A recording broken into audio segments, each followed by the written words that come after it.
लेकिन भारत अब वो वाला भारत नहीं है। भारत अब आपका भारत है, अब मोदी जी का भारत है। मोदी जी आपके लीडर हैं और आप जनता उनके साथ हैं। भारत की आर्मी बहुत प्रोफेशनल आर्मी है, पूरी दुनिया मानती है।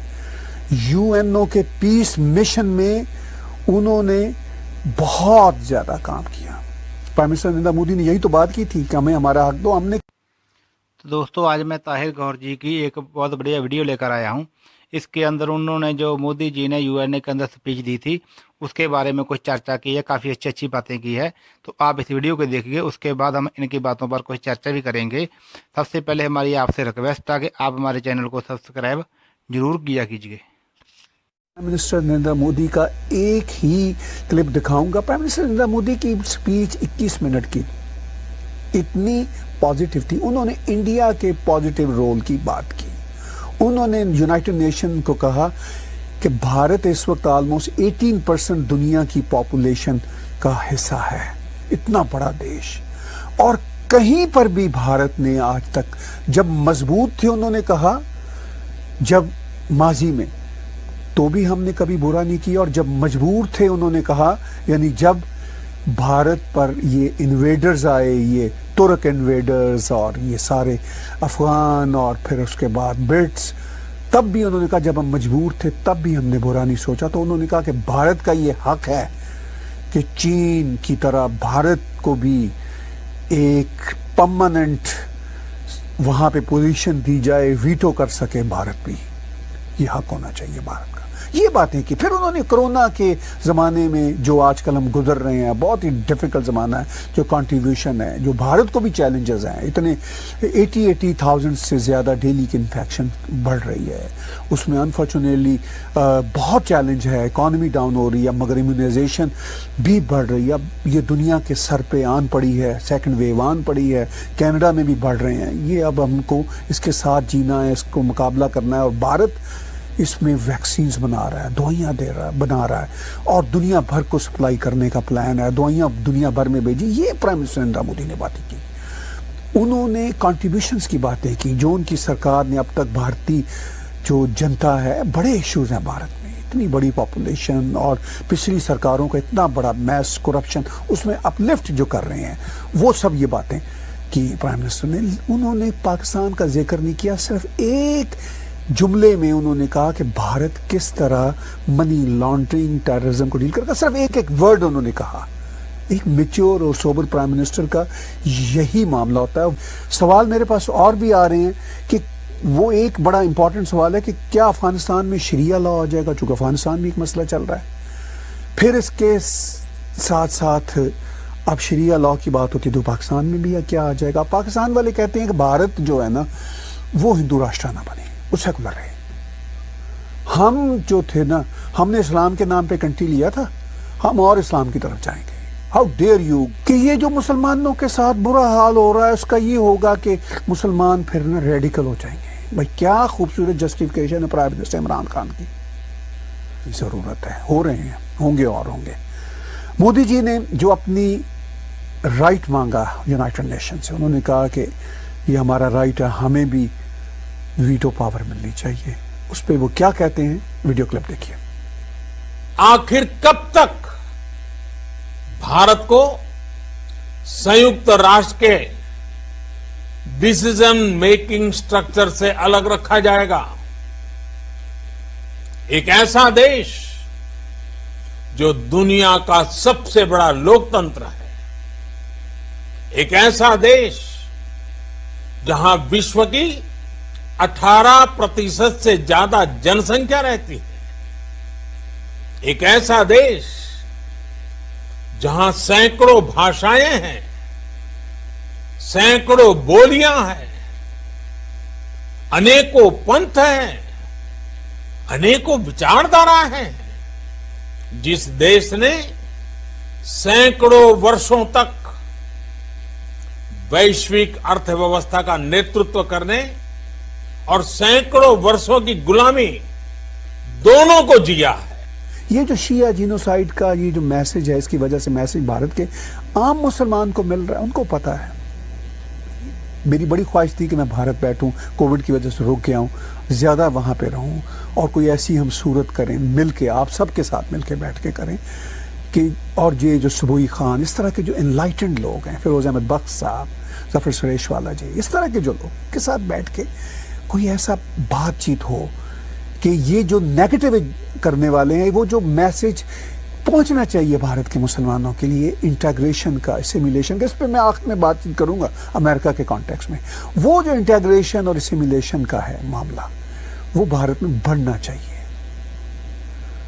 लेकिन बहरहाल वो मैसेज अभी जाएगा या नहीं जाएगा, इस पे बातचीत, बारे में हम आगे कैसे बढ़ना चाहते हैं, इस पे बातचीत होगी। लेकिन मोदी साहब का मैं एक और वीडियो जिसमें उन्होंने ये उमंग की, जिसमें उन्होंने ये डिमांड की यूनाइटेड नेशन से कि हमें हमारा हक दिया जाए, देखिए और सुनिए। विमेन एंटरप्राइज और लीडरशिप को प्रमोट करने के लिए भारत में बड़े स्तर पर प्रयास चल रहे हैं। आज दुनिया की सबसे बड़ी माइक्रो फाइनेंसिंग स्कीम्स का सबसे ज्यादा लाभ भारत की महिलाएं ही उठा रही हैं। भारत दुनिया के उन देशों में से एक है जहां महिलाओं को 26 वीक्स की पेड मैटरनिटी लीव दी जा रही है। भारत में ट्रांसजेंडर्स के अधिकारों को सुरक्षा देने के लिए भी कानूनी सुधार दिए गए हैं। साथ साथ हम थोड़ी गर्मी फिर दिखाएंगे, लेकिन भारत अब वो वाला भारत नहीं है। भारत अब आपका भारत है, अब मोदी जी का भारत है। मोदी जी आपके लीडर हैं और आप जनता उनके साथ हैं। भारत की आर्मी बहुत प्रोफेशनल आर्मी है, पूरी दुनिया मानती है। यूएनओ के पीस मिशन में उन्होंने बहुत ज्यादा काम किया। प्राइम मिनिस्टर नरेंद्र मोदी ने यही तो बात की थी कि हमें हमारा हक दो। हमने कितना यूएनओ के पीस मिशन में जितना भारत की आर्मी ने कंट्रीब्यूट किया, दुनिया में शायद किसी आर्मी ने नहीं किया होगा। तो ये सिचुएशन है। मैं मोदी जी का एक क्लिप और दिखाता हूं विमेन के बारे में। भारत अजीम कंट्री है, हजारों साल से हमारी देवियां, हमारी माताएं, हमारी जो हमारी औरतें हैं वो हैं हमारी। मोदी जी ने कहा कि औरतों की जो half population of the man kind होती है, उनके लिए उनकी लीडरशिप में क्या हो रहा है, सुनिए वीडियो क्लिप उनका। विमेन एंटरप्राइज और लीडरशिप को प्रमोट करने के लिए भारत में बड़े स्तर पर प्रयास चल रहे हैं। आज दुनिया की सबसे बड़ी माइक्रो फाइनेंसिंग स्कीम्स का सबसे ज्यादा लाभ भारत की महिलाएं ही उठा रही हैं। भारत दुनिया के उन देशों में से एक है जहां महिलाओं को 26 वीक्स की पेड मैटरनिटी लीव दी जा रही है। भारत में ट्रांसजेंडर्स के अधिकारों को सुरक्षा देने के लिए भी कानूनी सुधार दिए गए हैं। और पीछे हम कर रहे थे, चाइना ने जो पूरी दुनिया को मुसीबत में डाला है अपनी नेग्लिजेंस की वजह से, या पता नहीं क्या कोई उनका प्लान था, उसके बारे में कुछ नहीं कह सकता। अमेरिका में भी बातें हो रही हैं कि कोई प्लान था, कुछ ऐसी बातें भी हो रही हैं। उस पे prime minister Narendra Modi UNO को, पूरी दुनिया को अपनी यूएनओ की स्पीच में क्या कहते हैं कि क्या भारत प्लान कर रहा है, सिर्फ अपने लिए नहीं, पूरी दुनिया का साथ देने के लिए। देखिए और सुनिए प्राइम मिनिस्टर नरेंद्र मोदी का एक और क्लिप। पिछले 8-9 महीने से पूरा विश्व कोरोना वैश्विक महामारी से संघर्ष कर रहा है। इस वैश्विक महामारी से निपटने के प्रयासों में संयुक्त राष्ट्र कहां है? एक प्रभावशाली रिस्पांस कहां है? पैंडेमिक के इस मुश्किल समय में भी भारत की फार्मा इंडस्ट्री ने 150 से अधिक देशों को जरूरी दवाइयां भेजी हैं। विश्व के सबसे बड़े वैक्सीन उत्पादक देश के तौर पर आज मैं वैश्विक समुदाय को एक और आश्वासन देना चाहता हूं। भारत की वैक्सीन प्रोडक्शन और वैक्सीन डिलीवरी क्षमता पूरी मानवता को इस संकट से बाहर निकालने के लिए काम आएगी। दोस्तों, इस वीडियो के अंदर ताहिर गौर जी ने प्राइम मिनिस्टर नरेंद्र मोदी जी के बारे में काफ़ी अच्छी अच्छी बातें बोली है।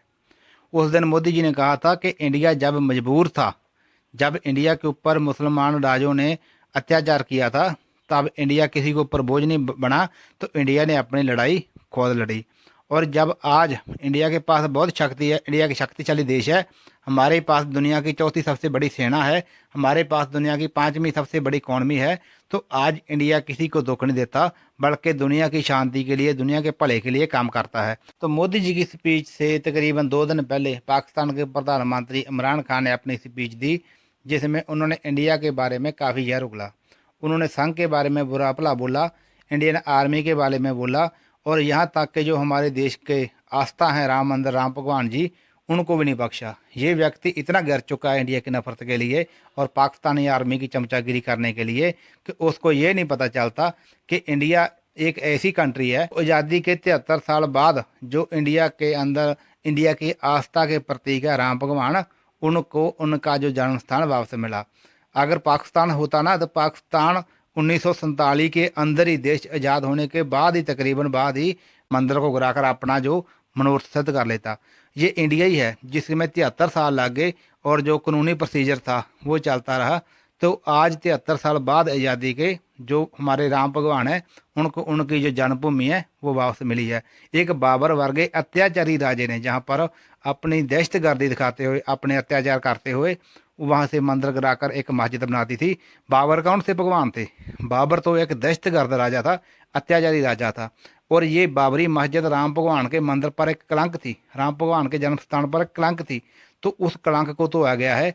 अब वहाँ पर जो राम भगवान का मंदिर वापस बनेगा, तो जो पाकिस्तान को कितनी भी तिरेलियाँ हैं, पाकिस्तान को कितनी भी मान लो इसका दुख लगे, तो इंडिया अपने देश के अंदर जो इन लोगों ने गंदगी फैलाई है उसकी सफाई करता रहेगा।